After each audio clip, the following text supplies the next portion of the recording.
Today we're talking about adoption and bio kids. And fun summer snacks. The conversation starts now. Right here on Foster Life.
It's Wednesday 26th on Foster Life. We're halfway through the week. So did you have a fun weekend? Oh yeah, I had a good weekend. What'd you do? We went to the lake again. Oh, you did? It's the same thing just about every weekend here. Oh, really? Yeah, it's been nice here. And it's been kind of a cool summer here in Missouri. We've had an extraordinary amount of rain. Yes. But it's just been kind of cool. And this duffel bag thing has really taken off in our media here. It was actually the top story over the weekend. And they kept running the story every hour as they would do the teasers for the news. And that's a really cool thing. It just shows that the community here is really behind our duffel bag project. Now we need to get all these states behind it. The other cool thing is, as I look at all of our data on our website, oh my gosh, so 5 or more families view us each week in China, Sweden, Haiti, Germany, what else was on there? Australia, but there was like 9 countries that view Foster Life. And that's 5 or more families, and not here. Canada, by the way, we have hundreds of viewers in Canada every single day on our webpage, and we want to thank all of our Canadian friends for tuning in as well. I love the United States, but I just think it's really cool that we're reaching more than just Missouri. Right. Or we're reaching more than just the United States. And I don't think you or I, either one, dreamed that that was going to happen when we did this at all. No, I honestly did not expect to hear that. Yeah, and so that's kind of a really cool thing. So in the news today, I want to talk about a little boy in Aurora, Colorado. Yes. And so he's 13 years old, and he was attending school there, and he had a teacher that just kind of stood out. And so this teacher had just kind of taken to this kid and everything. So the kid had went to school one day and he said, well, today's my last day and I won't be back. And so... Well, first of all, as a teacher, it'd be kind of interesting to hear that. You'd almost want to be like, well, let's go talk outside anyway. Right, exactly. And so that's what the teacher did. And he said, well, let's go talk. So they had a conversation. Well, come to find out, guess what? What's that? He's in foster care. And he had a severe kidney disease and was doing dialysis. Well, because they couldn't find a foster home for him, not because of behaviors, but because of his medical needs, the plan was for him just to live at the hospital and till they could find placement for him. And so he wouldn't be going to school anymore. Well, here's how the story goes. The teacher, this teacher, right? Yeah, this teacher, it kind of pricked his heart. And so he ended up figuring out how he could get the boy to come live with him. Oh, wow. And from what I understand from the story that Stephanopoulos did, George Stephanopoulos, what I understand is the boy went to live with him. The teacher quit his job because he wanted to be there for the boy for the dialysis. And guess what? What's that? He's going to adopt the kid. And the week before Father's Day, the little guy got his kidney. The teacher was able to get him back on the kidney donation list because, for whatever reason, because he was in foster care, he had went off that list. Yes. And so they got him back on the list, and the week before Father's Day, he got his kidney, and he's going to be adopted by his teacher. Wow, that is incredible. And just saying that, that is awesome, because that is just a miracle right there. And that kid, thank God, he told that teacher that he wasn't going to be back anymore, because that conversation probably would have never happened. Yes. When we come back today, we are going to talk next about adoption and your bio kids. It could be a little rough, but there's some things that you can do right after this. On Foster Life. Today, 700 kids in the United States will come into care. 90% of those kids will move into their new home with only trash bags or grocery sacks. Join Foster TV's Duffel Bag campaign. Visit us on fostertv.net.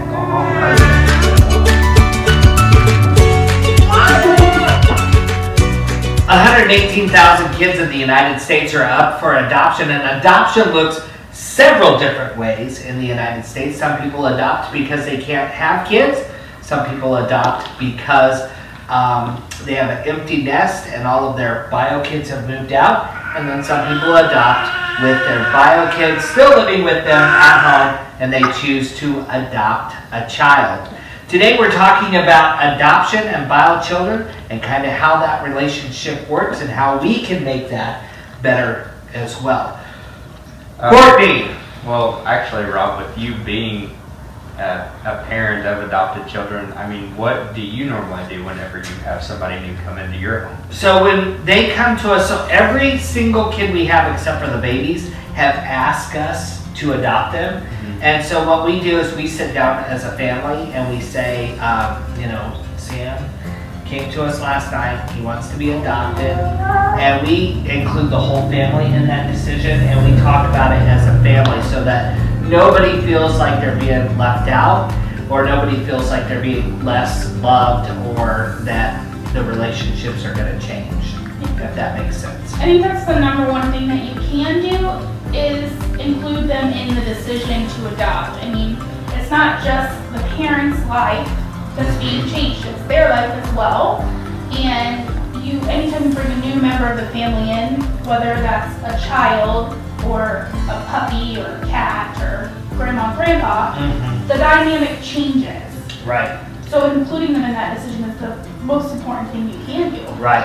And letting them know that your relationship doesn't necessarily change just because we're adopting another child. Right? Yeah, in fact, the Child Welfare Information Gateway just put out a survey about a year ago where they polled bio children and adopted children, and that survey concluded that bio children feel no less loved when an adopted child comes into the home. Oh, thank God. It's just a matter of feeling less important. Oh, so they feel not less loved but less important, and that makes an interesting piece to this as well. Another thing I think that's important is, so when that adoption first, so like when our kids first ask us if we're going to adopt them, or even with the babies, when they come up for adoption and we decide as a family that we're going to adopt them, what happens is there's adoption talk, adoption talk, adoption talk, adoption talk. So that one-on-one time I would think would be important with your bio kids at that point, because there's so much talk of this adoption. Yeah, one-on-one time before, during the adoption period, and after for each child is going to be really important, but especially for bio kids, because you want them to still feel important. Right. You want them to know, like, hey, you're still a valued member of our family. I still love you the same. Nothing's changed. Just sometimes I have less time now. Right. Yeah. And I would think, you know, looking back at our training, it's kind of a little bit nerve-wracking, I guess, to me, that they don't really address this with the bio kids. And there's really no training there as far as that kind of happens. So I can understand why that can kind of be a confusing time.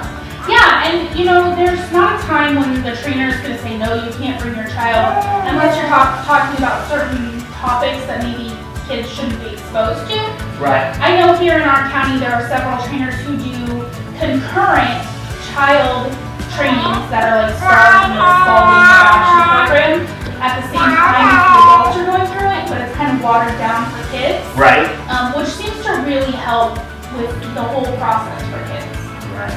Yeah, just getting them involved may be a world of difference as the bio kid, you know. Yeah. And if they're older, so I'm talking like junior high age on up, you might want to include them in your Spalding classes that you have to take for adoption. And that's going to help them also feel kind of included in that training and give you the one-on-one time, but also help them to see kind of what to expect as well and how the process works in that. Yeah, and I think right now we're talking about kids who live in the home still, but even empty nesters who have older children, who maybe have children of their own, feel some of this same anxiety. Right. And that you could still include them in part of that. Cool. Sounds good. Well, when we come back, we have Jody on. This is the third time in a row that she's been on the show. Yep. And she's doing fun after naps, summer snacks. When we come back. Today, 700 kids in the United States will come into care. 90% of those kids will move into their new home with only trash bags or grocery sacks. Join Foster TV's Duffel Bag campaign. Visit us on fostertv.net.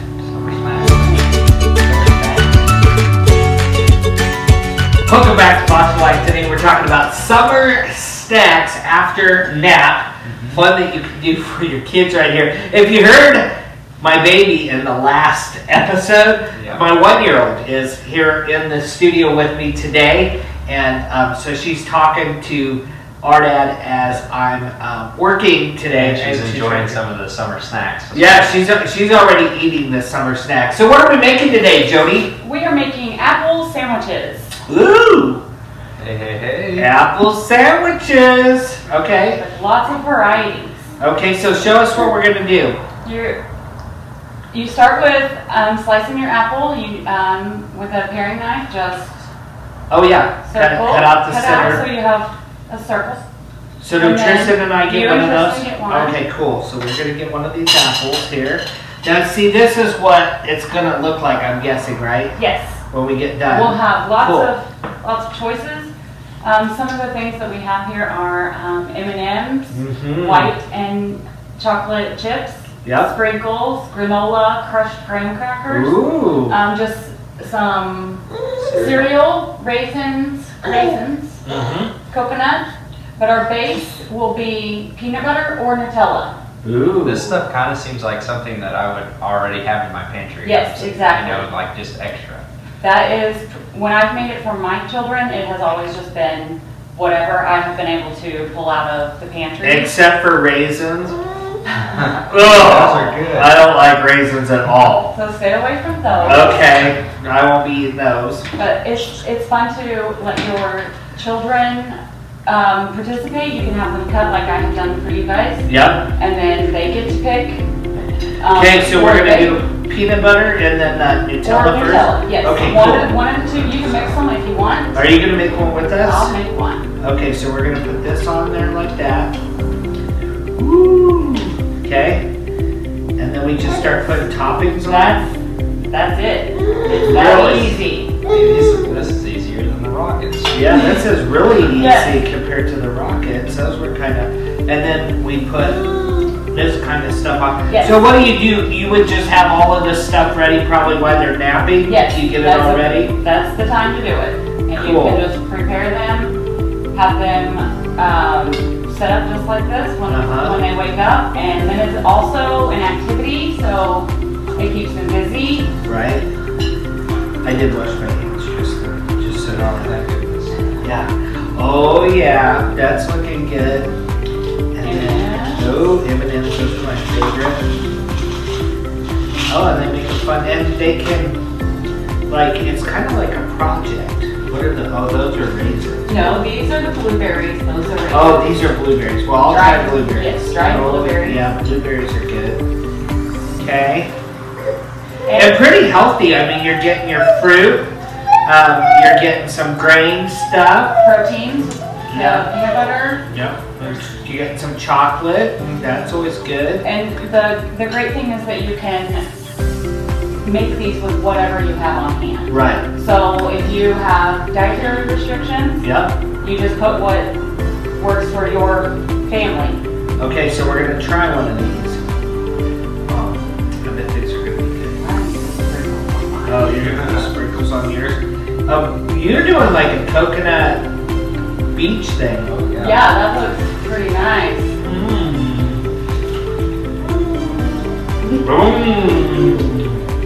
Those are real good.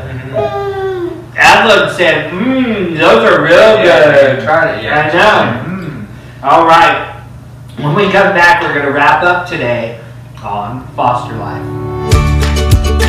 Today, 700 kids in the United States will come into care. 90% of those kids will move into their new home with only trash bags or grocery sacks. Join Foster TV's Duffel Bag campaign. Visit us on fostertv.net.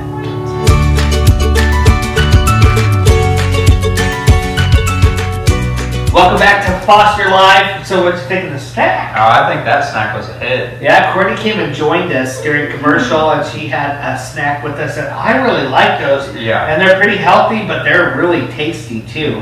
And she used the Gala apples, and I always like those. Those are real sweet and stuff. So. Yeah, that snack definitely will be in my house. Yeah, definitely. So today, if you're just tuning in, we were talking about summer snacks, easy that you can do right after nap time, and then also adoption.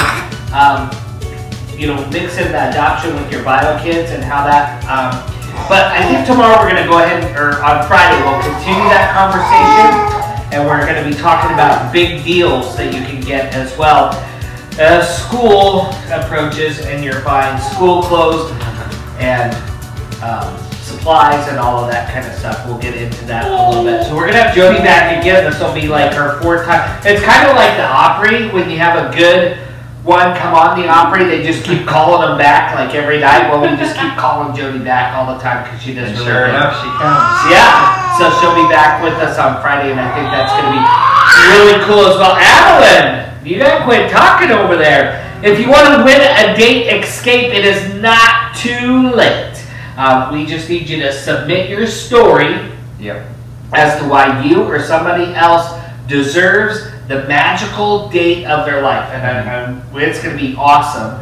And then what do they got to do? You have to follow, like our page, Okay. and then also share one of our videos. Okay. Tristan is kind of our social media guru, so he knows what we have to do.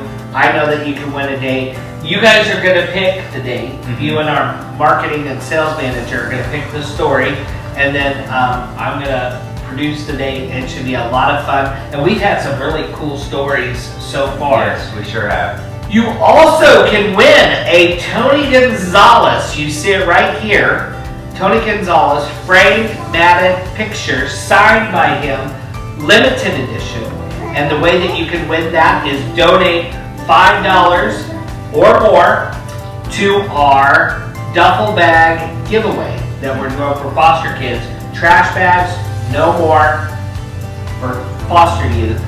Duffel bags, yes, that's what we're going to do. So you donate $5. For every $5 that you donate, your name goes in one time for this Tony Gonzalez autographed limited edition picture. So you want to make sure that if you're interested in getting that, that you get your name in there right now. And so if you give $100, you're going to have your name put in there 20 times, right? Tristan is our accounting person, so that's why I'm looking at him. I'm not so good with that. How about you? I'm decent. All right, well, when we come back on Friday again, we're going to be talking about adoption and bio kids, and we're going to kind of get into if you have older bio kids, because it does affect them as well. And then we'll have Jody back talking about hot summer deals right here on Foster Life. Foster Life is a HEDFRA production only on Foster TV.